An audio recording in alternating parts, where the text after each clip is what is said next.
gradient descent, descent with momentum, Adam and RMS prop. So yeah, I'll give you guys a few more. I'll give you guys a few more seconds. So problem with slide was that it wasn't really like easy to handle with these kinds of questions. So I'll just kind of give you guys one more minute to think of your answers.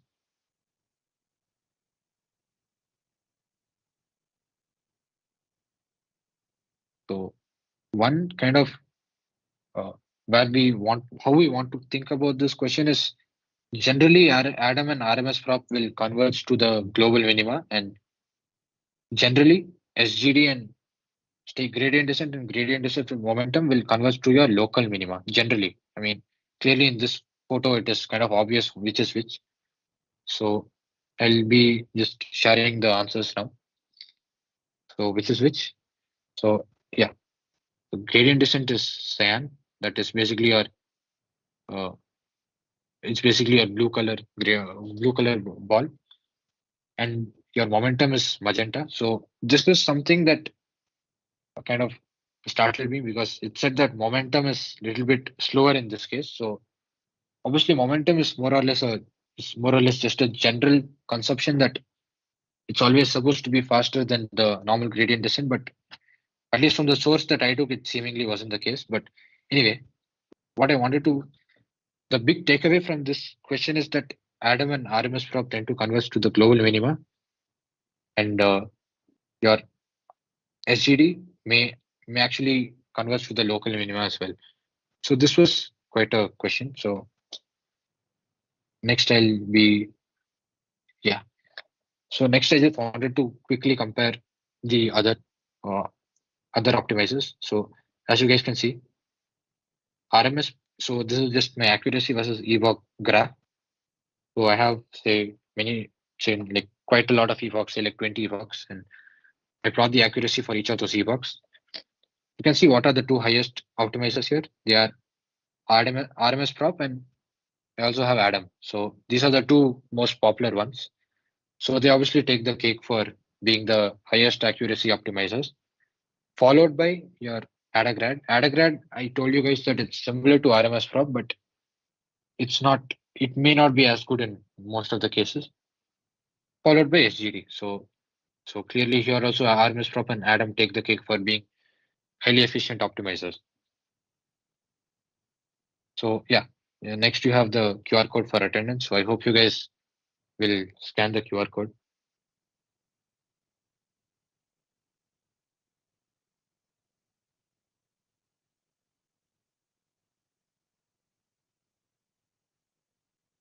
So I'll be keeping it here for say another few minutes.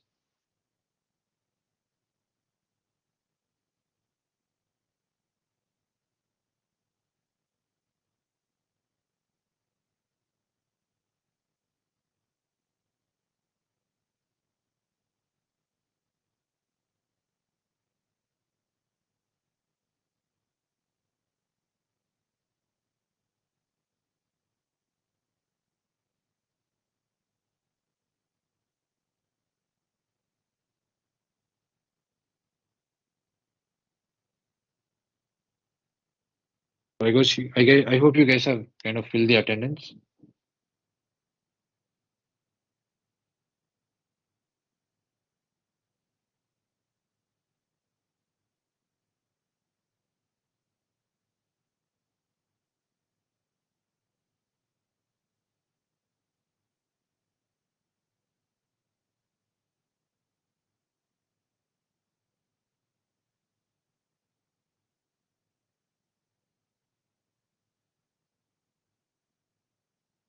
Okay, so I think there was a problem with my attendance link here. So you guys just be online. I'll just come up with a new attendance link.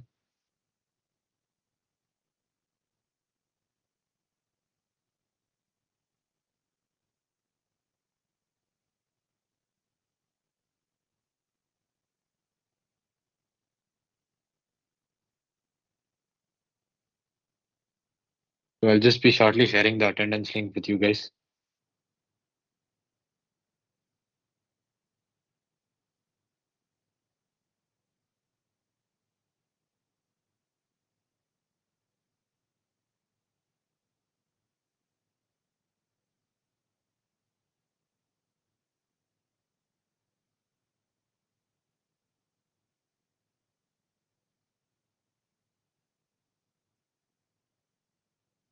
Okay, so I'll be sharing the a link for attendance. Please wait for a second.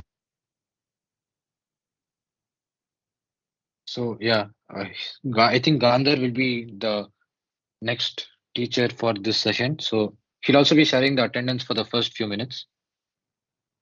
So we'll just after the attendance, I think it will be add on the screen while we take a break. So the break will be for approx say I think 5 to 10 minutes, and until that time, our cards will be handling doubts on the Slido platform and also on the YouTube comment section. So if you guys can you guys are free to ask doubts and just take a break while we share the QR code for you guys. So I think Gandhar will be doing it shortly. I'll just stop presenting for now. So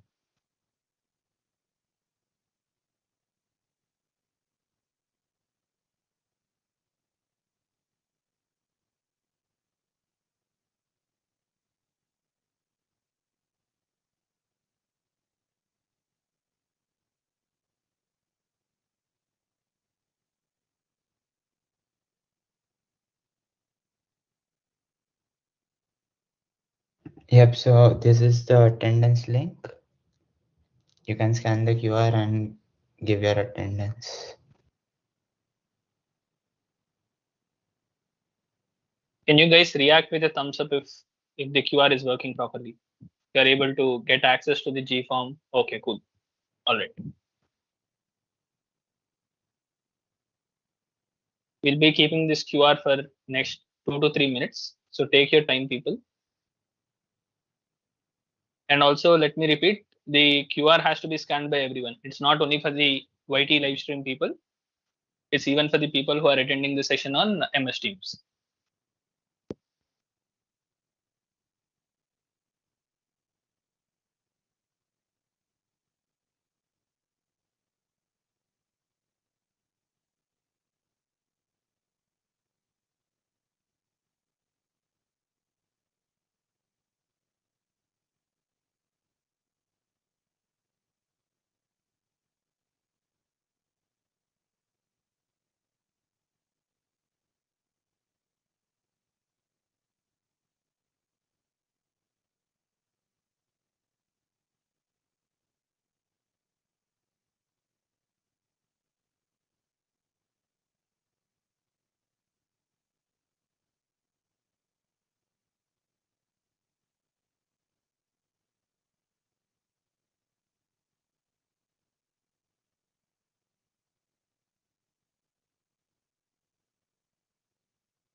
Also, Rajiv, did you take up the questions that were posted on the Q&A page, if there are any? yeah, so I think during this time it will be wise to do that. So I'll just be doing that. All right. Yeah, you need not share your screen. You can just look out for any questions. If there are any questions on the Q&A page, you can answer them. Yeah, that should work. Yeah, I'm on it.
Rajiv, are there any questions on the Q&A page? Seemingly not. Okay, fine. If there are no questions, I guess Gandhar, you can begin. Yeah, We'll sure. be showing the attendance QR again uh, in due course of time. We'll be showing it again probably after an hour or so. Okay. So the people who have missed right now, we have already given sufficient time, but still, if you have missed, don't panic. We'll be showing it again at the end, so you can scan it at that time. Okay. Yeah. All right.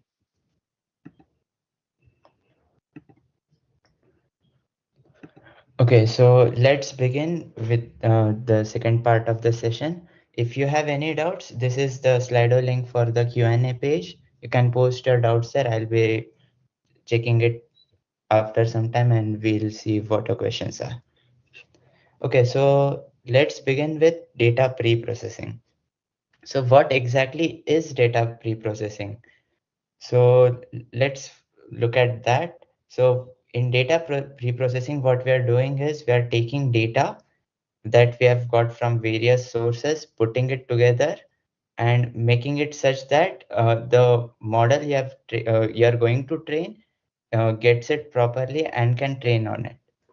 So what this includes is dropping of useless data. Dropping means basically deletion, or you edit some of it so the model understands it better.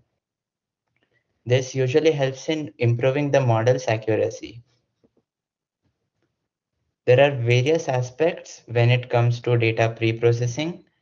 One of them is data cleaning. Here you want to usually handle data which is missing, that someone didn't fill and you just have blank values, or noisy data which comes from basically a lot of errors. It might be human error. So first we'll look at how we can handle data which is not filled at all. So we call those null values.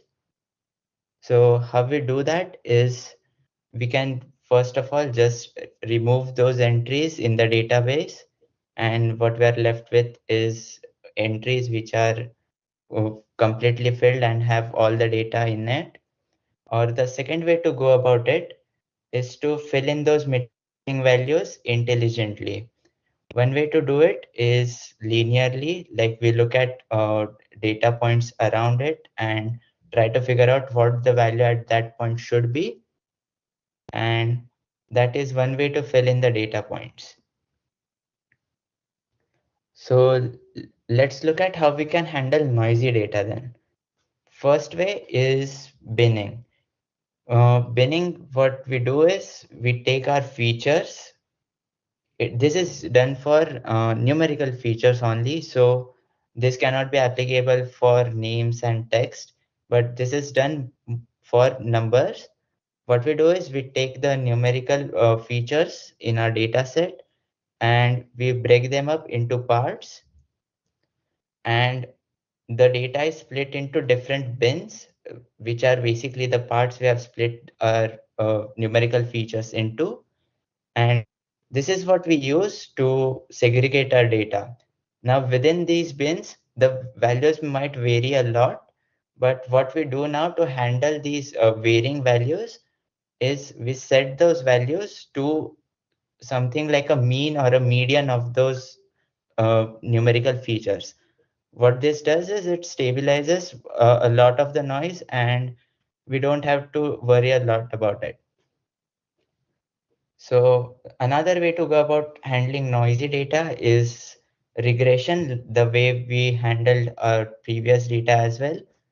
The most common way is using linear regression, but we can also use quadratic or cubic regression to help with it. And it smoothens out data points just like binning does, and it makes the data much more uh, readable for the model. So now let's look at clustering. Clustering is a lot like binning, but what we do is we let a model decide what part of the data is in a certain bin and what is in another bin. So what this helps with is we aren't like defining hard boundaries that might not necessarily be the most optimum boundaries, and we let a model decide what would be the best way to go about it. And what this is mostly used in unsupervised learning, where we cannot provide data as to what would be the ideal output of the model.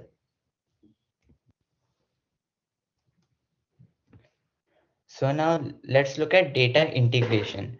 What data integration is basically you have these multiple databases where your multiple sources are putting their information, and you want to create a bigger super database which contains information from all of these different databases.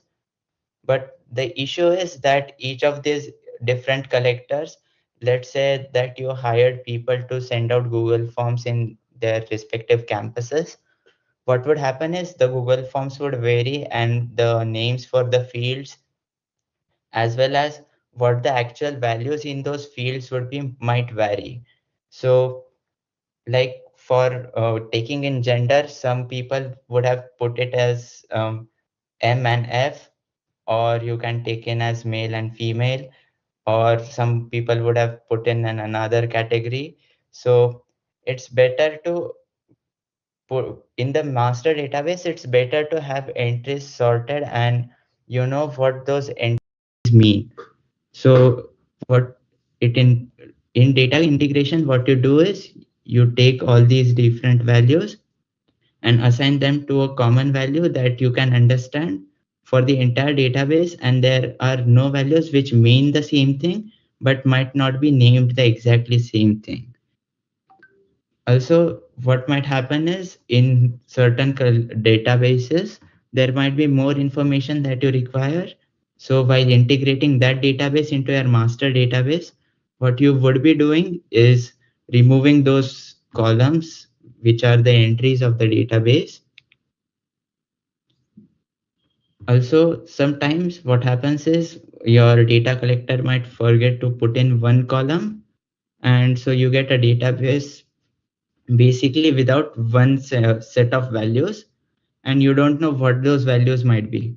Here we treat it as like a missing values problem, but a much better way to go about it is to intelligently fill in values rather than just dropping the entire database, because an entire database is a lot more information than just some values which might be missing.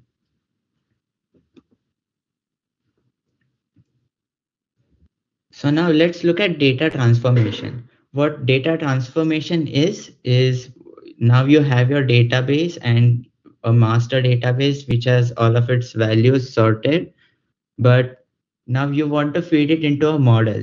Now the model cannot understand text because it's basically based on multiplication and addition. So what you need to do is convert it and transform it in such a way that the model can have take it in as its inputs and spit out an output. So first way to transform data is normalization. There are a lot of ways in which you can normalize data. The most common of which is min-max normalization. This is what we use when we have to transform data which is of numerical type and has a range. So a common theme would be that let's say you have some people would have put in movie reviews between a rating of 0 and 10. Some people would have put in between 0 and 5. So it's better to normalize all of these values and put it on a scale from 0 to 1 or -1 to 1. Both of these ranges are equally common.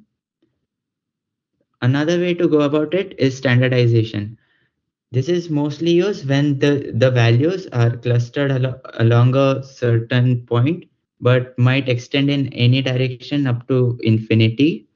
So here what we do is we scale this data such that its variance is 1 and its mean is 0. What scaling means is we basically apply a linear operation to get the data. Now, another method is to use clipping. Clipping is used basically to help with stabilizing outliers and for noisy data.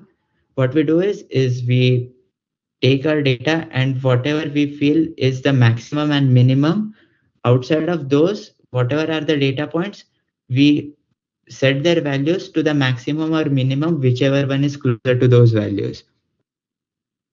Another way is to use decimal scaling. Decimal scaling is very rarely used, but what it means is we scale values such that none of those values have a decimal point and they are basically integers. So now let's look at min-max normalization. This is the way you go about doing the normalization. Xi is the entry of the database and yi is the transformation and the transformed data. So this basically transforms it from to a range of 0 to 1, and to transform it to a range of -1 to 1 we can use this formula, and this would basically transform it from -1 to 1. Now let's look at standardization. So this is a bit more complicated, but once you understand what all of these things mean, this formula is also pretty simple to understand. So again, we subtract the mean from the data, and then we divide it by the variance, square root of variance plus a value called epsilon. What this epsilon is an extremely small value, which ensures that if for some reason your variance is zero, like if there is just one entry in the database, then variance would obviously be zero. So then we don't want an error and our training process to stop. So what we do is we add an value of epsilon. So there is always a non-zero denominator.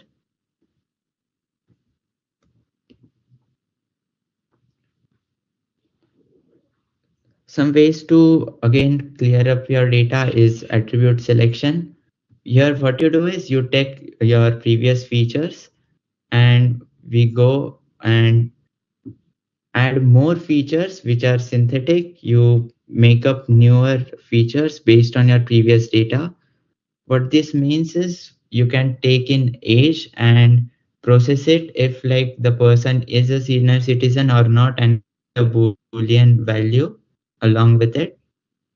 Another way is aggregation. Aggregation is used to basically understand what the database has its values as. So it would be used to check if your previous operations like standardization and normalizations worked, and if the database has numerical values when we operated on numerical values, or like something went wrong with the code. And these are basically the values. This is basically we what we use when we want to understand what we are processing with the database. So this is the attendance link again. If any one of you have missed it, you can scan this and put in your attendance.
Okay, so now let's have a quick quiz. Uh, this is the Slido link and you can join here.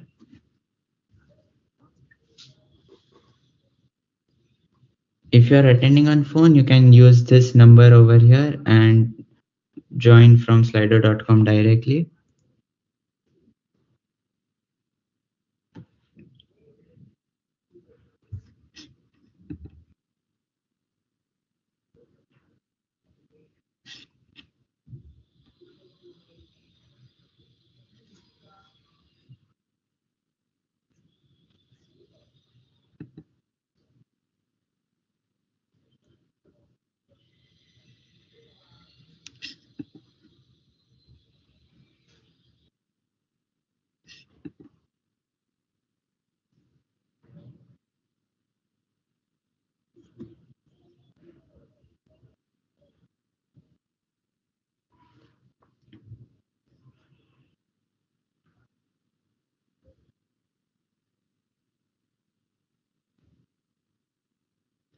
Okay, so I'll activate the quiz and this is the question from what I've taught up till this point.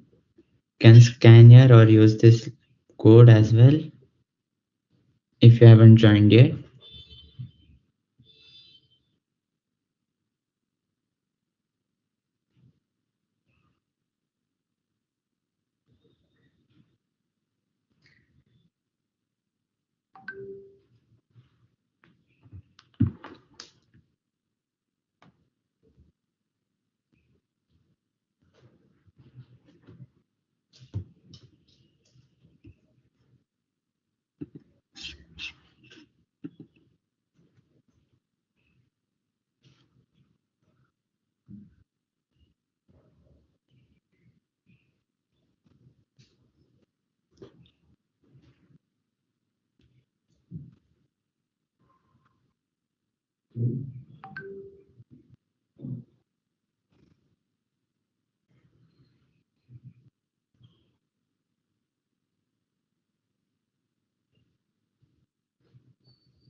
Okay, so now let's look at what you guys have answered. And yeah, like most of you have got it correct. It's the first option. And now this is the second question. We'll look at it later. And now let's go on to the implementation. So you guys would have received this notebook and a dataset with it. When you first get to Google Colab, you can go over here and upload the CSV file from here, and you can follow along. I'll give you guys some time.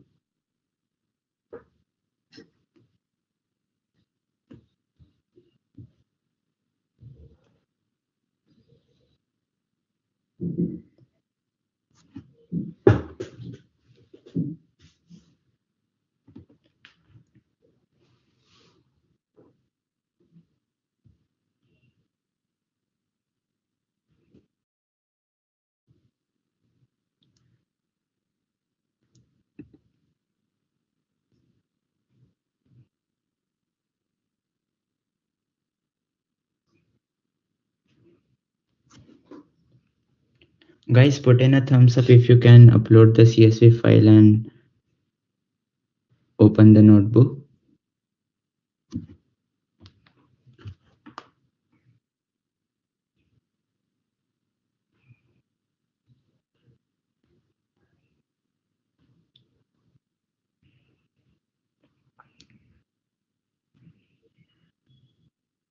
Okay,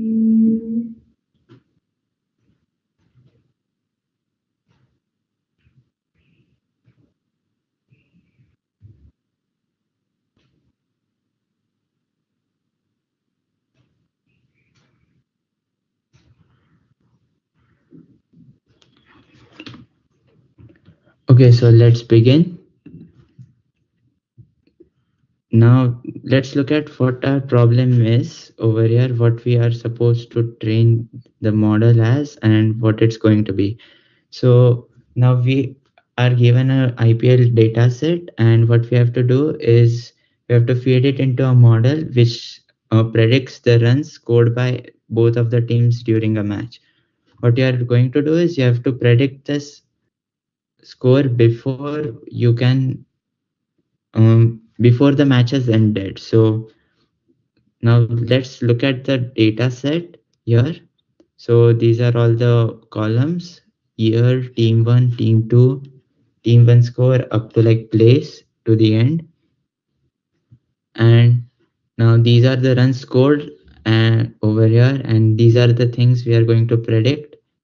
As you can expect, we won't know things like the winner of the match, margin of the match, and man of the match. But now let's start in the code from the beginning. So now we have got the data set and we need to load it into RAM. So let's look at our imports first. So this is pandas. Pandas we are going to use for its data frame, what you would have encountered in session 1. If not, I'll be explaining most of the functions again. So I don't think that would be a problem. NumPy is used for handling numbers and arrays. You were introduced to this too in the first session. Seaborn and Matplotlib are again plotting functions. So they are just used for graphics and plotting. So this is we have imported a CSV file and we are just looking at first 10 entries and you can look at it. So the first thing what you can check is what are the column names, and here you can see that the column name of year has a white space. Now this won't pose much of an issue, but when you are working with a lot of data, it's better to like convert it back to something you know and are sure of. So this was what we are doing. We are going to rename the column from and just take in this remove the space. Here what in place means is we are just editing the previous data frame and not pushing it onto another data frame. So you'll see this a lot, and that is what it means. We are just editing the data frame we are processing it on. In this case, it's just going to be the raw data frame. So now let's look at what all the fields are for winners. So here the unique, what this unique function does is it finds out all the unique values, and so none of these values would be repeated again in this array. So what we can see is teams are named as RCB, Capitals, KKR, but it's when you see at the rest of the fields, these are the team 1 and team 2 names are going to be Mumbai Indians, Royal Challengers Bangalore, kind of things. So it's better that what we do is we just rename those to a standard team name so we know what each team is referenced as instead of going through each of the possible names for a team. So here what we are doing is we are basically taking the value to be replaced. It can also be an array of multiple values as you can see here, and we are just replacing it by a standard value and it's going to be in the data frame itself. So this is what we're doing for each of those entries. And here in team 2 there were some entries which were named as Rising Pune Supergiant. We are converting them to Rising Pune Supergiants, and There's this cricket stadium which goes by two names, so we are replacing that as well. So now let's look at our database again. This head function basically gives us the top 5 values. If you pass in some value like 10, then what it will give is the top 10 entries. Similarly, you can use tail for the last entries. So now let's look at the information about our data set. And what we can see is the number of non-null count, that is the entries which exist vary by what the column is. What this means is there are going to be certain entries which are null and we should clear those out. So let's look at what all null entries are in each of the columns, and we can see most of them are about place and some about team 1 score and team 2 score. So as we talked about, we can try to fill these in, like we can look at very few of stadiums are non-null, so we can compare and put in places. But for now, like we are just demonstrating, so we'll just drop those. So the drop na function, what it does is it just drops all those values which are null, and after dropping those null values you can see there are none remaining. These are the values which were null, so there are no null values. We obviously have a database. So now we have another function here which is sample. What sample does is it samples. What sampling is randomly selecting one of those entries, and what we are telling it to do is display us randomly 10 entries in our database. So now we can look at this, and let's go below. Here what we are going to do is we are going to find out the numerical correlation between all of our numerical data set, numerical data, the features of the data. So here what we can see is team 1 score and team 2 score have a bit of correlation, but other than that there is no correlation to year. So now again let's look at what all are the entries in the winner column, and now let's try to figure out other problems, like things like there are entries like no and tied. So we need to filter those out. Here we have like plotted it in like a frequency format, so we can see how many entries of each of those were there. Now we are fine with a match being tied, so we don't care about that. But a no match might mean a lot of things, and if you don't want to take a lot of effort, it's better to just drop the data. So this is what we are doing. We are just removing those values. Wherever the winner is no, we are just removing those values. And let's look at our data again. There are no values. Now the winners are either a team or the match was tied. So now remember we didn't have like an option as to, when we were like previously looking at our data, we had data like margin by which the match was won and man of the match as well as the winner. But now when we come over here, uh, we don't have any of this data anymore, because as you know we are trying to predict it at the start of the match, so all this data would be useless. And now you can notice there is also place included in here. So the thing is, stadium will always be at the same place, so we don't care about the place is just like a redundant feature in our database, so we can just drop it. Also over here, this is mentioned as axis equals to 1. You can just, what this means is axis 0 is the row in the database. So what it is going to be like this 0th entry goes from here. And axis 1 means the vertical columns. So what you can replace axis is to columns as well. And this would work as well. And if you had axis 0, you can put in rows and that would work too.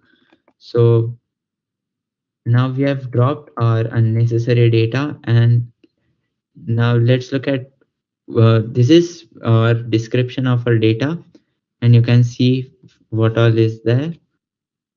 On average, the team 2 score is lower than team 1 score. Okay, so now what we'll do is we'll try to normalize the year field. Now you remember our normalization formula. We remove the mean, we subtract the mean, and then we divide it by the variance plus epsilon and the square root of it. So this is what we are doing. We are taking our mean of those years over here, taking in the variance of them, and then subtraction and division. And now you can see the variance is 0.99. This is due to the epsilon term being there, but 0.99 is pretty close to 1. And even mean is 10 to the power minus 14. So that is pretty close to 0, and we have achieved our normalization. And we can see in our description here, the mean has gone to 10 to the power minus 14, and the standard deviation is 1, which also means our variance is 1. Now, this is our data set. You can see the year field has obviously been normalized. And now let's see how we can encode this toss winner field. So what we are going to do is if team 1 wins the toss, we are going to set this toss winner value to 1, else we are going to set it to 0. So this is the code that does it. It checks if the team 1 matches with the toss winner, then it sets to 1, else it sets to 0.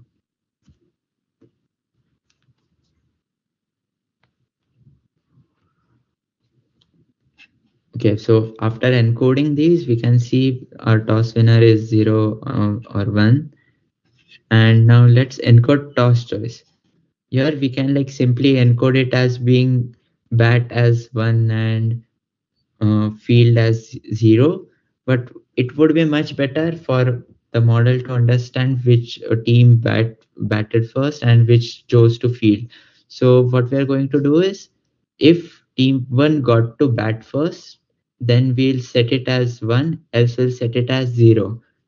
Now this creates two cases. First is if team 1 won the toss and chose to bat, or if team 2 won the toss and chose to field. Now these are the two cases we check, and we set it to 1, else we set it to 0. Now let's go on to encoding text. Now as you saw, like most of our previous entries were just numerical or boolean type entries, so we could just replace them by numbers. But now we have entries like team name and your stadium names, and we'll look at how we can encode it. One easy way to go about it is label encoding or ordinal encoding, where what you do is you just take all your different possible values that can be for the input, and you basically assign one value for each of them. Considering uh, our teams, now we can just assign randomly some numbers to each of them. Like RCB is set to 1, CSK is set to 2, MI is set to 15. And now what it would do is basically this would be set to 1 and this would be set to 2. Here MI would be replaced by 15, and here it would be some value what it corresponds to. So what we can do is, what this does is gives unnecessary importance to some teams and unequal importance to others. So one way to go about it is to give importance to all of our teams equally. And this is what is achieved by one hot encoding. What you do here is you start out with a series of zeros, and the numbers which previously corresponded with the teams, what you do is you take the number, and at that entry you put in 1. All other entries are set to 0. Like over here RCB, it's corresponding to 1, so it's the first value. We take it and we set it to 1, and all the other values are set to 0. Same for CSK. CSK is the second team. We can just put in the second value as 1 and all other values are 0. For mi it would be the last value because it's the last team in our list, and so the it would correspond to the last number. So what we do now is we formulate this into code, and before doing that, let's look at our stadiums and make sure all of them are unique. Like previously, we had gone through this and decided that two of the stadiums were of the same name, and I replaced it at put it at the start of the code for it to be more clear. And hopefully, most of them are pretty different. And as we are demonstrating, we don't care much for matching names right now. So let's look at how we can encode stadiums. So here what we do is we take in some stadium name and loop through all of the possible stadiums, and we set the one where it matches to the stadium name as 1 and all other values are set to 0. This is basically one hot encoding, and this is what we are doing for the stadiums. And we store these stadium values in the data frame. And here we do the same thing with teams for team 1 and team 2 columns.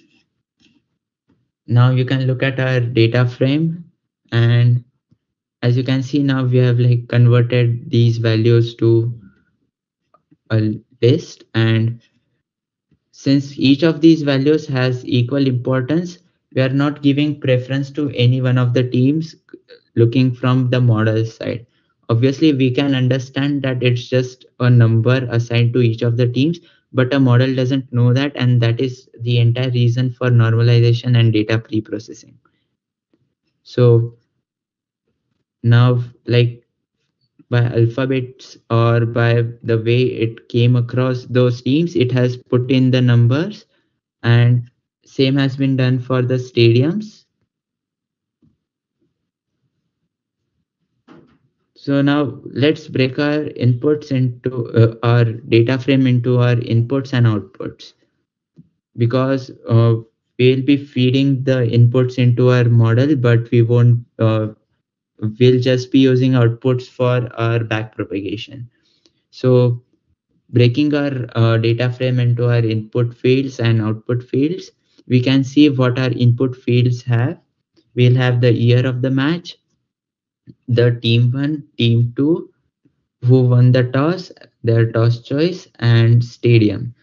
So now what you have to do is you can't just feed in this year, team 1, team 2.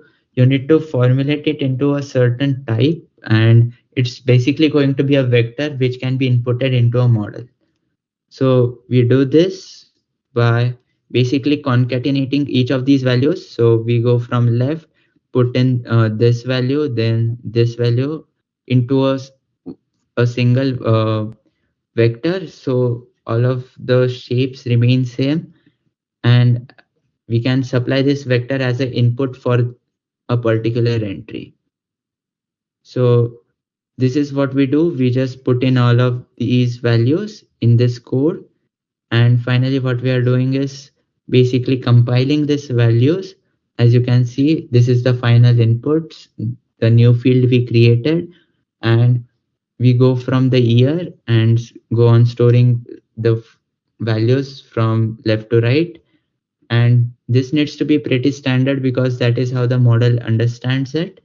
And if you decide to put year at the end, it won't magically understand, oh, year is at the end. So what it would start interpreting is this would be the year, this would be the first field for the team, and basically the input would be invalid. You would obviously get an output, but it won't matter. So now let's look at our outputs. Now, as you will know that we didn't like normalize these outputs at all. This is because your model is supposed to predict these values, and so normalization would basically just skew these values for in a scale of 0 to 1, or if you use standardization, then on a mean of 0 and variance of 1. So basically our input and output would basically be meaningless, so we don't touch our outputs, and our model is supposed to get exactly these values in an ideal case.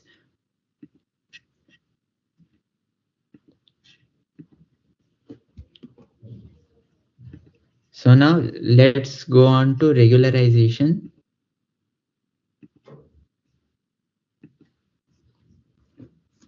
So what is regularization? Now you would know about overfitting in a model. So what regularization does is it tries to mitigate overfitting, and there are a lot of ways to go about it. There are three ways you can approach the problem. First way is to modify the loss function. Another way is to modify the sampling method, and another way is to modify our training algorithm such that uh, the model trains differently. So let's look at modifying the loss function. Now there are two techniques which are commonly used. First is L1 regularization, another one is L2 regularization.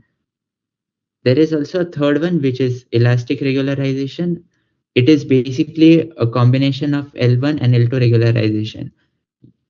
So what L1 regularization is we take the weights of our model and we just take their absolute values and add it to the error, obviously scaling it down such that the absolute values of weight don't hold as much value as getting to the minimum considering the error.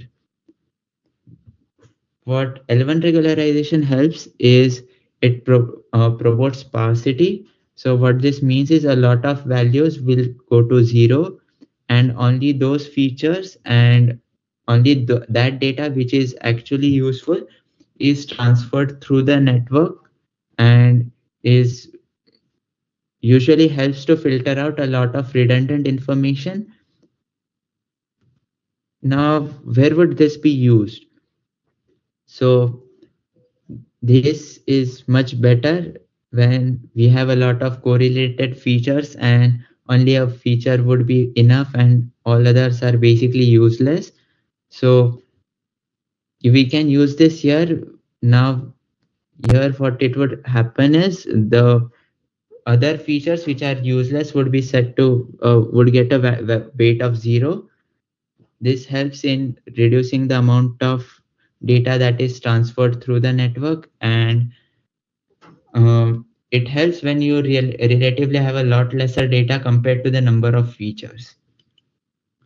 What this also helps is considering the weights, we can rank the importance of each of the features. Features are basically the columns we saw before, and we can basically compare the weights of what we had after regularization corresponding to each of those features, and we can find out which features are more useful and which are useless. Now, L2 regularization, on the other hand, uses squares of these weights for taking the loss function. Now, what this does differently from L1 regularization is it promotes values to be small but zero. So instead of having some values, some large values and some zeros, what it promotes is to have a lot of weights set to non-zero, but all of them are pretty small. This is more useful when you have a data set which is of moderate size and you have a good amount of data for each of the features.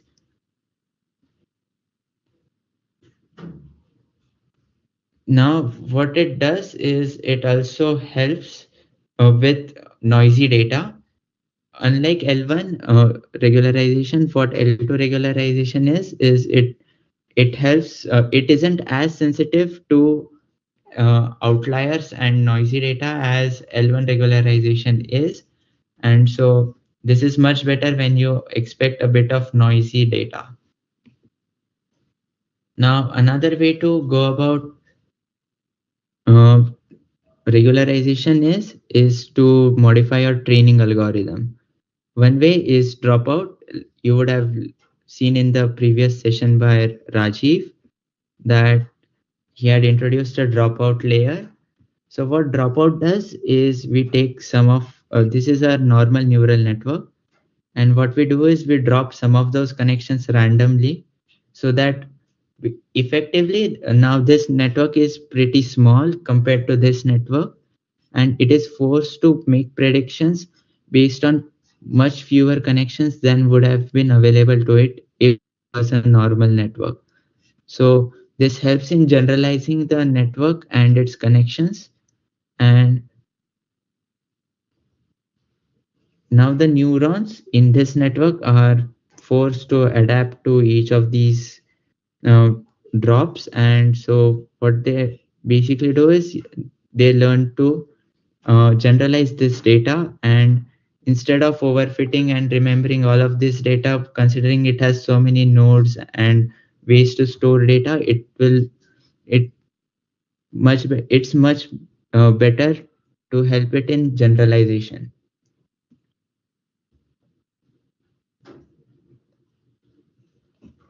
Now let's see how we can regularize your network by modifying the sampling method. So one way to do it is use data augmentation. What data augmentation does is we introduce a lot of synthetic data with noise, so that the model cannot overfit to one of the data points, as there are a lot of data points similar to it, and there is no single data point to overfit to. In k-fold cross validation, what we do is we divide our data set into parts, and each of these parts have a different uh, model trained on, and then we average out all of those predictions. So let's look at data augmentation. Here, what we are going to do is try to augment an image of a cat. So what we can do is we can flip it and rotate the image, convert it to grayscale, add noise to it, or change its brightness, introduce deformations, change its contrast, resize it. And what this does is it creates a lot bigger data set, and this helps the model to learn from it. Now, another way is we can use k-fold cross validation.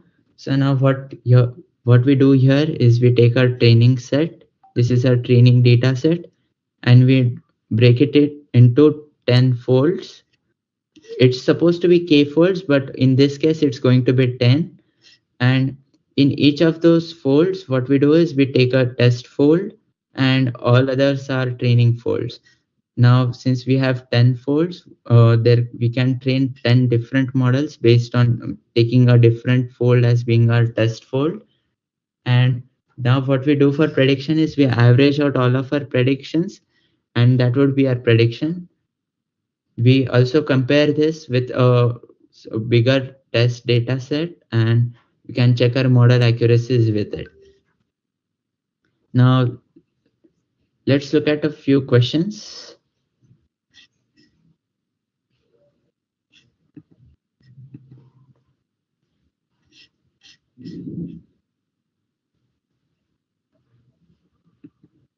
So this is a small quiz. You can join here again.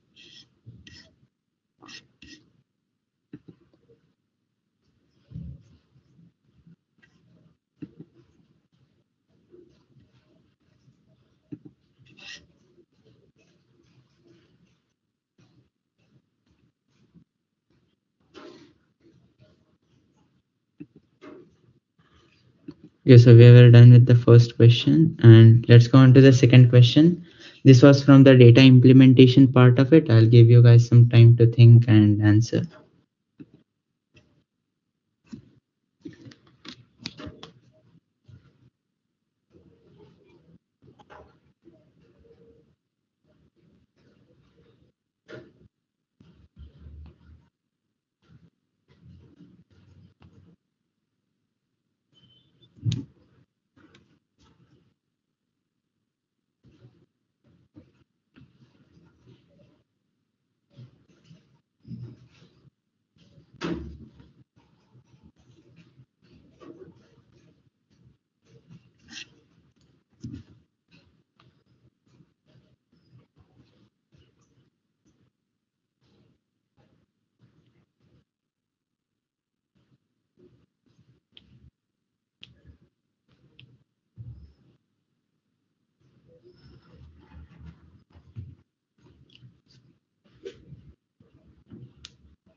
Okay, so I think most of you have answered by now, and let's look at the solution.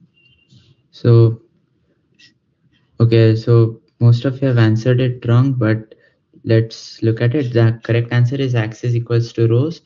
What zero means is it means the rows column. It's basically the horizontal entry in the database.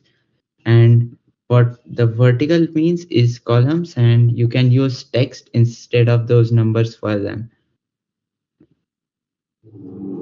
So another question, this is on regularization.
Okay, so I think most of you have answered by now. So now let's look at the answers.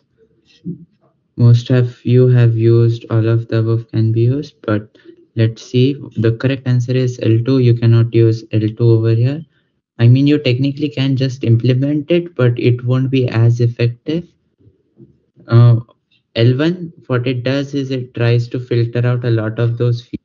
For when you have a lot lesser data, what it does is it tries to remove all of the unnecessary features and sets them to 0. So effectively, you are left with a lot of data for the useful amount of features.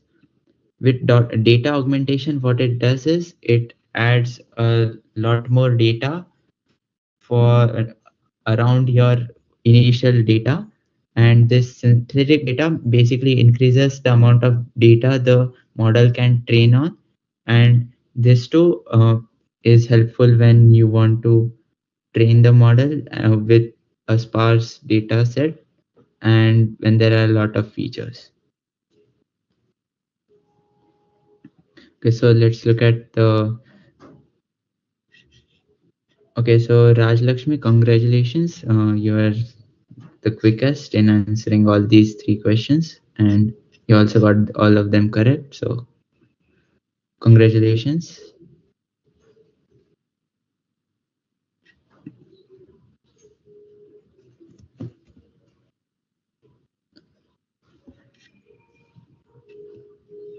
Now, if you guys have any questions, you can ask them here. You can scan this QR code, and this is a Slido link. It's not the same as the previous one, and you can go here and ask your doubts.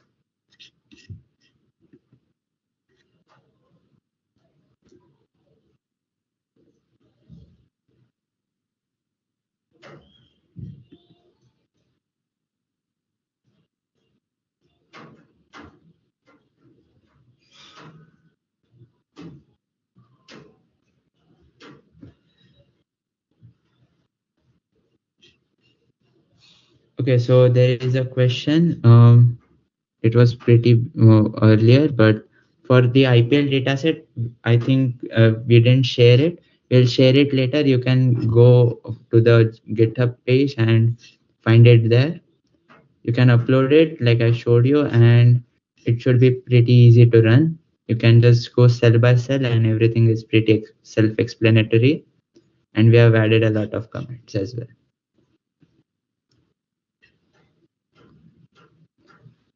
For datasets of length 10K, what value should I pass in data frame.head? So what I mean by data frame.head is, let's come over here. We don't care if this data frame has a length of 10K or 20K. What we want to do is we don't care about the entire database. If like the first few entries have the operation successful, most probably all the other have to. So when you have a data set of 10K length, what you just passing in a head and 10 would give you the first 10 entries. Over here now putting in head.5 would give you 5 entries from the start of the data set. So I hope this clears your question.